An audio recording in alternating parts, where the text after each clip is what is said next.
Thank you, salute. Welcome to another episode of AXIOM TV, the only channel in all of media in pursuit and trafficking in objective truth. I'm your host, Jason B. Sareve, also known as the King of the North, as well as the Antichrist. Today's topic that I'd like to get into is how to win a revolution violence free. You always hear talk of revolution. Bernie Sanders brought it up. This is a political revolution, which he had a lot of support behind before, as we now know, he was undercut dubiously by his own Democratic the DNC. And even Donald Trump was speaking of, approached his election from a point of a revolution, though as we see since he's been in office, replacing one Goldman Sachs treasurer with another one does not a revolution make, and continuing the status quo as well, or what's been orthodox, that caused people's frustration with the political system in the first place. So I wanted to get into not only the word revolution, but what should happen, what a revolution should look like. Now, revolutions ultimately fail, or are falsely believed, falsely labeled, due to a competing tyranny, no matter how moral they profess to be, replacing the prevailing one. Any system short of the masses having control of the military and judicial apparatus or branches of the state is or eventually becomes nefarious and tyrannical. This is what happened with the French Revolution, or Russia's Bolsheviks replacing their monarchies, or any other social cultural revolution you can name, such as our own American Revolution, those that have occurred in China, or the recent one in Zimbabwe, and their forcing out of former President Mugabe. It always results, these revolutions always, or so-called revolutions, always result in a privileged few dictating terms, societal terms, to the overall masses of that particular nation, state. This is because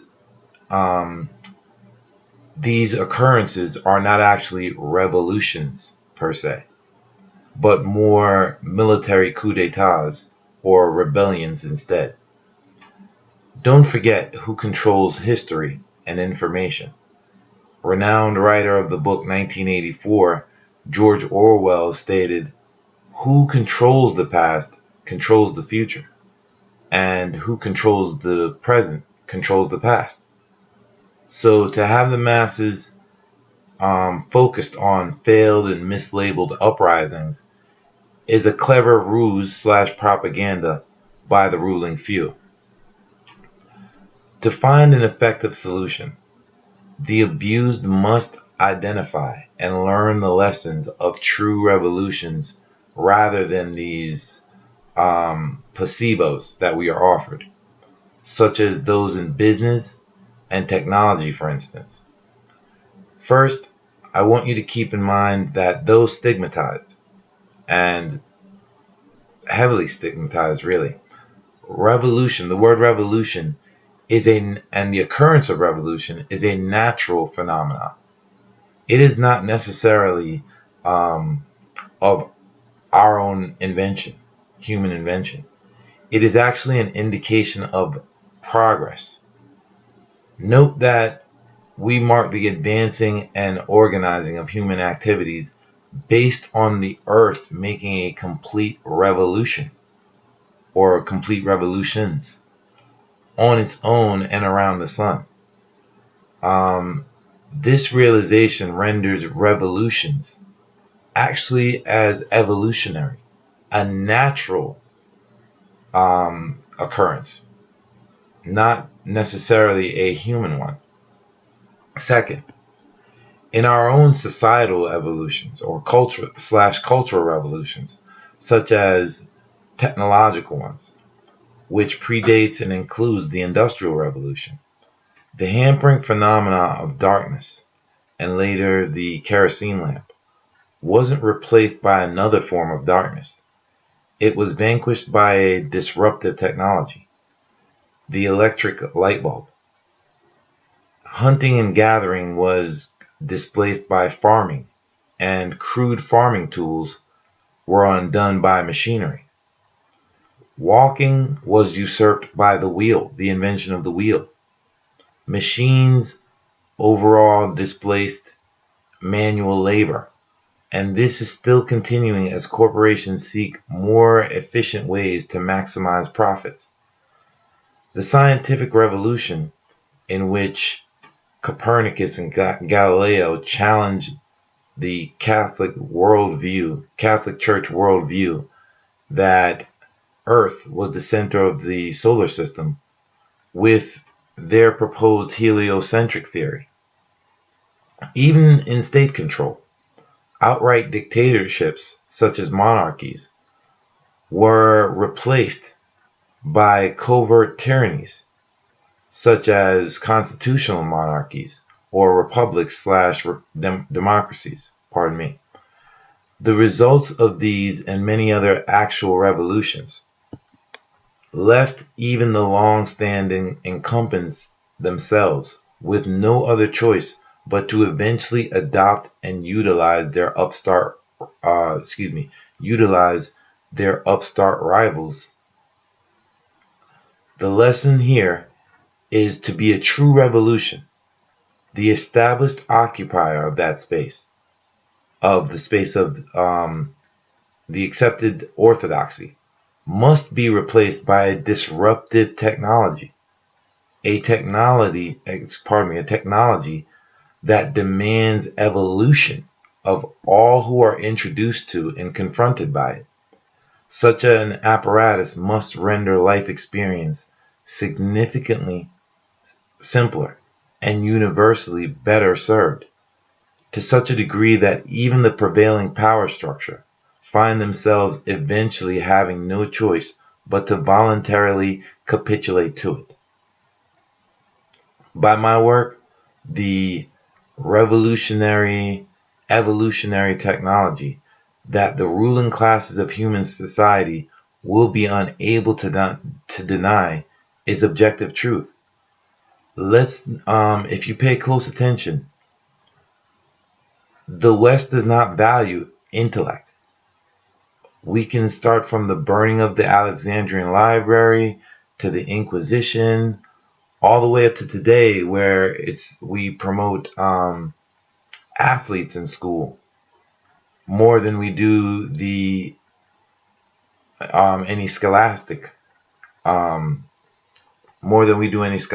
performers. We hold athletes on a higher pedestal. Even in society, we pay them more than we do the intelligentsia or people with intellectual achievement.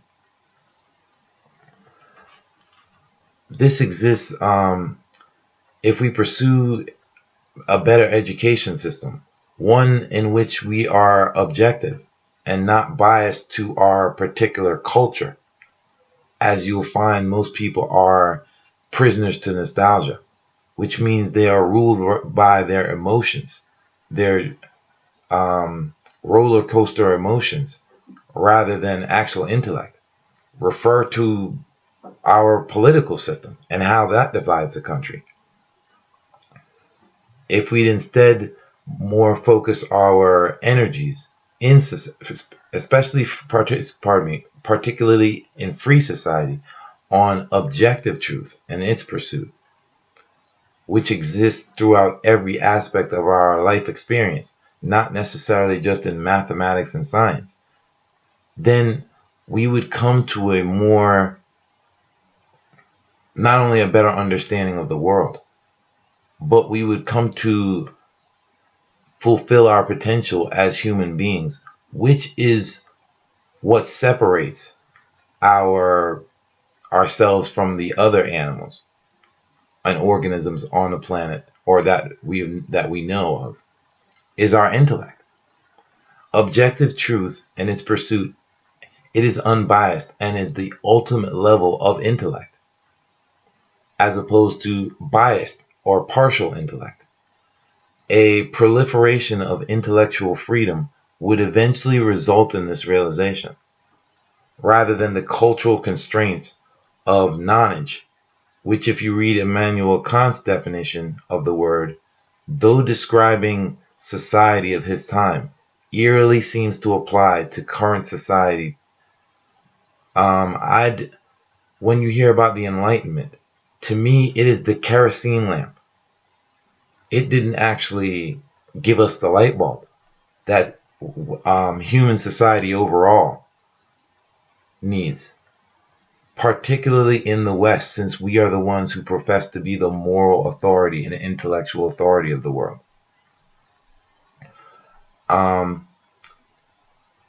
This will objective truth, or what I refer to as neutrally relative truth, impartial truth, would alleviate us of the Dunning-Kruger effect that we all currently live under and suffer from. Keep in mind that the main focus of the elite classes in overall human society is not the betterment of said societies, but the control and maintaining control of it. That is the motivation behind the majority of their actions and policies that they take. Tools such as religion, philosophy, and even science are utilized by them to continue their reign, which is why, if you notice, none of those institutions, though they've had thousands of years of prominence, have produced for us an actual answer as to what life is really about. Only the appearance of it. These institutions are not used to liberate. They are used to continue and further the goals of the ruling few, or elite, so-called elite classes.